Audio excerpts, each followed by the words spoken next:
Kings பார்த்தீங்கன்னா மொத்தம் 17 பேர் இருக்கிறாங்க. அதில இன்னைக்கு பார்த்தீங்கன்னா ஒரு 5 பேர் தான் வந்து பெர்ஃபார்ம் பண்ணியிருக்கிறாங்க. ஸோ நாளைக்கு அப்படின்னு ஒரு 10 பேர்னு வச்சுக்கிட்டா கூட அப்ப நெக்ஸ்ட் வீக்குமே வந்து இந்த பிட்டிங் தான் போகுமா என்ன அப்படிங்கிறது தெரியல. ஆனா லாஸ்ட் சீசன் மாரி இல்லங்க. இந்த சீசன்ல பார்த்தீங்கன்னா இந்த பிட்டிங் வந்து ரொம்பவே கிளியரா, கிளெவரா வந்து குயின்ஸ் வந்து கிங்ஸ வந்து சூஸ் பண்ற மாரி இருக்கு. ஏன்னா லாஸ்ட் டைம்லாம் பார்த்தீங்கன்னா வந்து கடைசி வரைக்கும் 25 காயின்ஸ் 25 காயின்ஸ்ன்னு போட்டு நெறைய பேர லாக் பண்ணி வச்சிருந்தாங்க. அண்ட் கடைசியில அவங்கலாம் வேணாம் அப்படின்னு சொல்லிட்டு செலக்ட் ஆனோம்னு நெனைச்சவங்கலாம் கூட பார்த்தீங்கன்னா ரிஜெக்ட் ஆகி வெளிய போயிட்டாங்க. ஆனா இந்த வாட்டி அப்படிலாம் கிடையாது. போட்டா 100 காயின்ஸ் இல்லன்னா வித்ட்ரா அப்படிங்கிற மாரி ரொம்ப கிளியரா வந்து பண்றாங்க. ஸோ இன்னைக்கான எபிசோட் பார்த்தீங்கன்னா சூப்பரா போச்சு அப்படின்னே சொல்லலாம். சரி வாங்க இந்த எபிசோட ஸ்டார்டிங்ல இருந்து ரிவ்யூ பண்ணிடலாமா? இந்த பிட்டிங்கான டிப்ஸை வந்து ஒரு ஜட்ஜஸ்டியா கேட்கிறப்போ நம்ம சாண்டி மாஸ்டர் வந்து நல்ல டான்சரை செலக்ட் பண்ணுங்க. இந்த லுக்ஸ் அதெல்லாம் வந்து பார்க்கவே கூடாது. நீங்க நல்ல ஒரு டான்சரை மிஸ் பண்ணிட்டீங்க அப்படின்னா ஷோ முடியிற வரைக்குமே நீங்க கஷ்டப்படுவீங்க அப்படிங்கிற மாதிரி சொல்லுவாரு. நெக்ஸ்ட் நம்ம ரம்மா மேம் பார்த்தீங்கன்னா குவீன்ஸ் அப்படின்னு சொல்லிட்டு நீங்க செலக்ட் பண்ணாலும் நீங்க செலக்ட் பண்றது வந்து ஒரு கிங். அதனால அந்த ரெஸ்பெக்டை வந்து கொடுங்க. 2 பேருமே வந்து ஈக்குவலா இருக்கணும். அந்த மாதிரி தான் நீங்க வந்து அவங்கள ட்ரீட் பண்ணணும். ஏதோ வெஜிடபிள் மார்க்கெட்ல போய் வெஜிடபிள்ஸை செலக்ட் பண்ற மாதிரி நீங்க பண்ணக்கூடாது அப்படிங்கிற மாதிரி சூப்பரா சொல்லியிருப்பாங்க.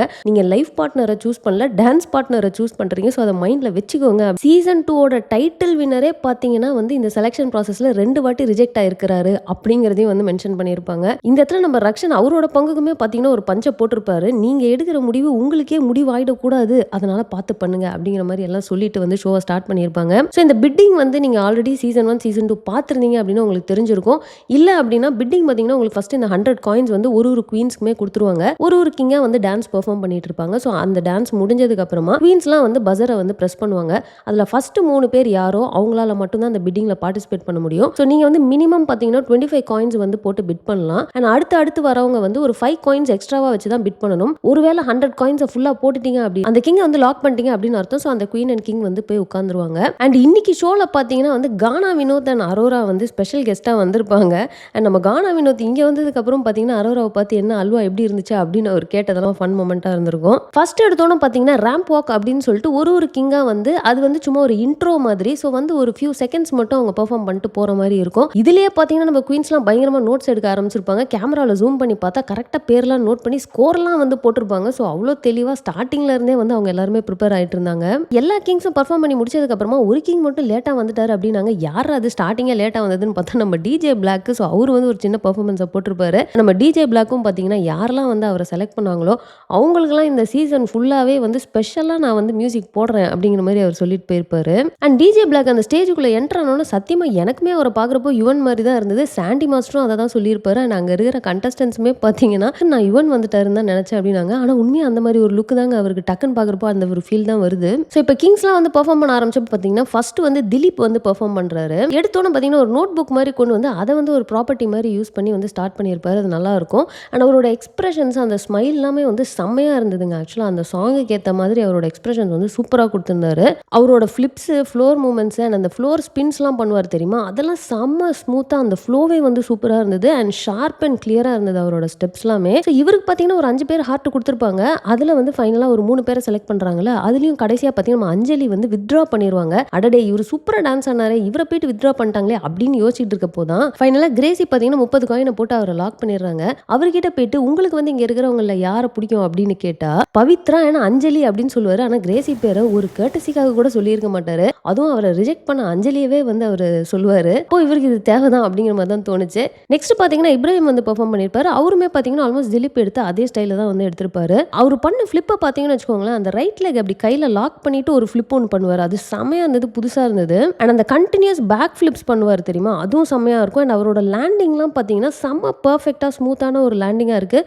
அதுவும் பார்த்தீங்கன்னா இந்த 1 நீல வந்து ஒரு லேண்டிங் ஒன்று பண்ணுவார் தெரியுமா ஃபிளிப்புக்கு அப்புறம், அது வந்து சூப்பராக இருந்துச்சு. ஸோ இவர் ஆடி முடிச்சோன்னா பார்த்தீங்கன்னா நம்ம அஞ்சலி வந்து 100 காயின்ஸையும் தூக்கி போட்டு அப்படியே லாக் பண்ணி எனக்கு இவர் தான் வேணும் அப்படின்றாங்க. அண்ட் ஒரு பக்கம் மிருதுலாக்கு பார்த்தீங்கன்னா செம்ம டென்ஷன் ஆகுது. அவங்களுமே வந்து பஸரை பிரஸ் பண்ணி லாக் பண்ணியிருப்பாங்க. ஆனால் அவங்க 2ஆவதா அழுத்திருப்பாங்க. இவங்க எடுத்தோன்னு 100 காயின்ஸ்னு போட்டதுனால மிருதுலா வர அதை தாங்கிக்கவே முடியல. ஏன்னா அவங்க கண்டிப்பாக எடுத்தே ஆகணும் அப்படின்னு யோசிச்சிருப்பாங்க போல. நம்ம அஞ்சலி இப்ராஹிமும் பர்ஃபார்ம் பண்ணுறதெல்லாம் பார்த்து இவங்க டென்ஷன் ஆகிட்டு இருந்தாங்க. அப்போ தான் நம்ம சாண்டி மாஸ்டர் பார்த்தீங்கன்னா ஒன்றும் பிரச்சனை இல்லை, மிக்சரில் ஏதாவது ஒரு முந்திரி உனக்கு கிடைக்கும் அப்படிங்கிற மாதிரி ஒரு ஃபன்னான அந்த இதெல்லாம் வந்து நல்லா இருந்திருக்கும். ஸோ இந்த இப்ராஹிம் அண்ட் அஞ்சலிக்கு பார்த்தீங்கன்னா நம்ம சாண்டி மாஸ்டர் வந்து 2 பேரோட ஸ்டைலுமே டோட்டலாக டிஃப்ரெண்ட் தான். பட் இருந்தாலும் பார்ப்போம் இந்த காம்போ எப்படி ஒர்க் அவுட் ஆகுது அப்படிங்கிறத பார்ப்போம் அப்படிங்கிற மாதிரி சொல்லியிருப்பாரு. ஸோ 3ஆவதா பார்த்தீங்கன்னா வேணு வந்து பெர்ஃபார்ம் பண்ணியிருப்பாருங்க. அவர் பார்க்கறதுக்கே வந்து அப்படியே புஷ்பா அந்த லுக்கில் தான் வந்து இருப்பார். அந்த இன்ட்ரோவில் வந்து அவர் பண்ண ஒரு ஃபியூ செகண்ட்ஸ்மே பார்த்தீங்கன்னா அந்த புஷ்பராஜ் மாதிரி அந்த ஒரு பாடி லாங்குவேஜ் தான் அவர் கொடுத்துருப்பாரு. பண்ணியிருப்பாரு. சரி ஓகே இதில் மட்டும் தான் அப்படி பர்ஃபார்மன்ஸில் அப்படி இருக்காது அப்படின்னு நினச்சா, பர்ஃபார்மன்ஸுமே வந்து அந்த ஸ்டார்டிங் 2 சாங் பண்ணியிருப்பாரு.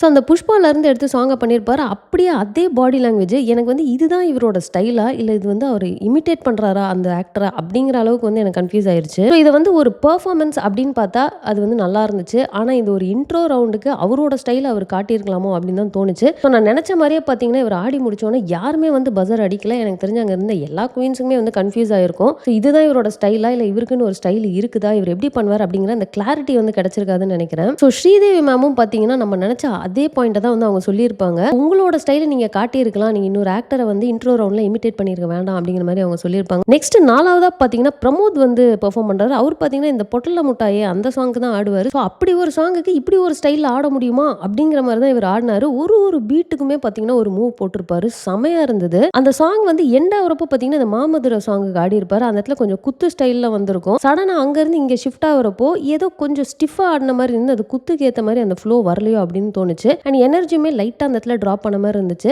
போக போக தாங்க தெரியும் எப்படி பண்ணாரு இது இன்ட்ரோ அப்படிங்கிறத நம்ம எதுவும் சொல்ல முடியாது. பட் இவரோட பெர்ஃபார்மன்ஸ் வைஸ் பார்த்தீங்கன்னா சூப்பராகவே பண்ணியிருப்பாரு. இவரையும் பார்த்தீங்கன்னா நம்ம ஆபோலி வந்து லாக் பண்ணியிருப்பாங்க. எடுத்தோன்னே 100 காயின்ஸை தூக்கி கொடுத்து இவர் தான் வேணும் அப்படிங்கிற மாதிரி லாக் பண்ணிடுவாங்க. என்ன ரீசன் அப்படின்னு கேட்டால் அந்த கான்ஃபிடன்ஸ், அவரோட ஸ்டைல் எல்லாமே சூப்பராக இருந்தது. ப்ளஸ் அவரால் வந்து என்னை ஈஸியாக லிஃப்ட் பண்ணிட முடியும், அதனால தான் நான் லாக் பண்ணேன் அப்படின்வாங்க. இந்த இடத்துலையும் பார்த்தீங்கன்னா பவித்ரா வந்து ப்ரெஸ் பண்ணியிருப்பாங்க. பவித்ரா பார்த்தீங்கன்னா செம அப்செட் ஆயிடுவாங்க. என்னடா இன்னும் நம்ம ஜட்ஜஸ் வந்து யாரையும் கோத்து விடலையா அப்படின்னு யோசிச்சுட்டு இருந்த டைமாக பார்த்து தான் கரெக்டாக பிரமோதை பார்த்துட்டு அவங்க உங்களை ஈஸியாக லிஃப்ட் பண்ணிடுவாங்க அப்படிங்கிற மாதிரி சொன்னாங்களே, எங்க அவங்கள தூக்கிட்டே போய் உட்கார வைங்க பார்ப்போம் அப்படின்னா அவர் கொஞ்சம் எக்ஸ்ட்ராவா அவங்கள லிஃப்ட் பண்ணதோட நிறுத்தாமல் அப்படியே ஸ்பின் பண்ணி கூட்டிகிட்டு போய் அங்கே நிறுத்தி வைப்பாரு. கீழே இறக்கி விட்டோன்னு பார்த்தீங்கன்னா அவங்களுக்குலாம் பயங்கரமாக தலை சுற்றிடும். ஆனால் இவர் இறக்கி விட்டு கண்டுக்காம இவர் பாட்டு போயிடுவாரு. நம்ம ஸ்ரீதேவி மேம் பார்த்தீங்கன்னா ஸ்டார்டிங்லேருந்தே நம்ம ரக்ஷன்ட்ட ரியோ மாதிரி இல்லை, ரியோவாக இருந்தால் இந்த இடத்துல என்ன வேணா பண்ணியிருப்பாரு, இந்த இடத்துல பர்ஃபார்ம் பண்ணியிருப்பாரு, ஆட சொன்னா ஆடி இருப்பாருன்ட்டு போன வாரத்துல இருந்தே பார்த்தீங்கன்னா நம்ம ரக்ஷனை போட்டு வந்து பயங்கரமா அவங்க வந்து இன்சல்ட் பண்ணிட்டு இருக்காங்க. நெக்ஸ்ட் பார்த்தீங்கன்னா 5வதா வந்து அனீஷ் வந்து பெர்ஃபார்ம் பண்றாரு. அவரோட மூவ்ஸ் பார்த்தீங்கன்னா அந்த டர்ன்ஸ் எல்லாமே வந்து பயங்கர ஷார்ப்பா இருக்கும். அதுவும் அவரோட ஃபிளிப்ஸ் அண்ட் ஃப்ளோர்ல படுத்துக்கிட்டே ஃபிளிப் பண்ணி திரும்ப ஃப்ளோர்ல உட்கார்ற மாதிரி ஒரு மூவ் ஒன்று பண்ணியிருப்பாருங்க. அது வந்து செம்மையா இருந்தது. அண்ட் இது அந்த துளி துளி சாங்குக்கு தான் வந்து ஆடி இருப்பாரு. நடுவில் பார்த்தீங்கன்னா அந்த தண்ணி டிராப்ஸ் வர மாதிரியான சவுண்ட் எஃபெக்ட்ஸ்லாம் இருக்கும். ஸோ அந்த டிராப் சவுண்ட்ஸுக்கு ஏற்ற மாதிரி பார்த்தீங்கன்னா அவர் ஒரு மாதிரி வந்து ஏர்லேயே ஜம்ப் பண்ணுற மாதிரி ஒரு ஸ்டெப் ஒன்று இருக்கும். அண்ட் கீழே பார்த்தீங்கன்னா அப்படியே லெக் ஸ்பின் மாதிரி ஒன்று பண்ணியிருப்பாரு. ஃபிளிப்ஸ் அப்படி இப்படின்னு சொல்லிட்டு அந்த சாங்குக்கு, அதாவது அந்த ஒரு ஸ்லோ சாங்குக்கு இவர் பண்ணது வந்து சூப்பராக இருந்தது. அண்ட் இவருமே அந்த ஃபிளிப் பண்ணி லேண்ட் பண்ணுறப்போ பார்த்தீங்கன்னா அந்த கால் வந்து அவ்வளோ கிரேஸ்ஃபுல்லாக அப்படி ஸ்லோவாக அப்படி ஸ்மூத்தாக வந்து லேண்ட் பண்ணுவார். ஸோ அது வந்து பார்க்கறதுக்கு நல்லா இருந்தது. அண்ட் இவர் ஆடி முடிச்சோனையும் பார்த்தீங்கன்னா நம்ம ஹர்ஷிதா வந்து நேராக 100 காயின்ஸை போட்டு வந்து அவரை லாக் பண்ணிடுறாங்க. மிருதுலா மறுபடியும் செம்ம டென்ஷன் ஆயிடுறாங்க. எல்லாருமே 100 காயின்ஸை போட்டு லாக் பண்ணா அப்போ எப்படி தான் பிட் பண்ணுறது, அந்த 100 காயின்ஸை நீ திருப்பி எடுத்துரு அப்படின்னு சொல்லிட்டு அவங்களும் ஒரு பக்கம் கதறிட்டு இருக்காங்க. ஆனால் முடியாதுன்னு சொல்லிட்டு ஹர்ஷிதா போயிடுவாங்க. நீ இவ்வளோ ஹைட்டாக இருக்கிறியே, இவன் வந்து உனக்கு தம்பி மாதிரி இருக்கான், இவனை வச்சு நீ என்ன பண்ண போற அப்படின்னு சொல்லிட்டு அவங்க வேற அங்கேருந்து ஒரு பாயிண்ட்டை வந்து சொல்லியிருப்பாங்க. ஸோ இதுக்கப்புறம் வந்து இன்னும் ஒரு 12 பேர் இருக்கிறாங்க. ஸோ அவங்க நாளைக்கு தான் வந்து பெர்ஃபார்ம் பண்ணுவாங்கன்னு நினைக்கிறேன். ஸோ என்ன ஆக போகுது அப்படிங்கிறத நம்ம வெயிட் பண்ணி தான் பார்க்கணும். ஸோ நீங்கள் இந்த சீசன் வந்து பார்க்க ஆரம்பிச்சிட்டிங்களா? இன்னைக்கு பெர்ஃபார்ம் பண்ண கிங்ஸில் வந்து குயின்ஸ் கரெக்டாக தான் சூஸ் பண்ணியிருக்காங்க அப்படின்னு நீங்கள் நினைக்கிறீங்களா? இல்லை இந்த கிங்கை வந்து வேற குயின் செலக்ட் பண்ணியிருக்கலாம் அப்படின்னு உங்கள் மைண்டில் இருந்துச்சு அப்படின்னா மறக்காம கமெண்ட்ல போட்டுருங்க. இந்த வீடியோ உங்களுக்கு பிடிச்சிருந்தா லைக் பண்ணுங்க, உங்கள் ஃப்ரெண்ட்ஸ் எல்லாத்தையுமே ஷேர் பண்ணுங்க. மறக்காம சேனலை சப்ஸ்கிரைப் பண்ணி என்ன சப்போர்ட் பண்ணுங்க. இன்னொரு இன்ட்ரெஸ்டிங்கான வீடியோவில் உங்களை மீட் பண்ணுறேன். தேங்க்ஸ் ஃபார் வாட்சிங். Bye by.